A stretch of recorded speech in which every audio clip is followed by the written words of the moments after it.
Mene lično, ovo je ogromna čast i ako nešto deci budem ostavio traku neku da gledaju, to je da sam imao tu priliku da sedim u istom studiju sa Gerhardom Schröderom.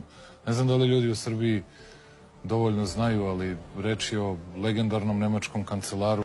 Ovde nema junaka kao što je bio Murat i ozbiljnih stratega kao što je bio Murat. Nema takvih, verujte mi. Murat je bio veoma, veoma ozbiljan čovek, ozbiljan vojskovođa. Murat je bio, ne za ove naše, ovi mu nisu ni skute da mu nose.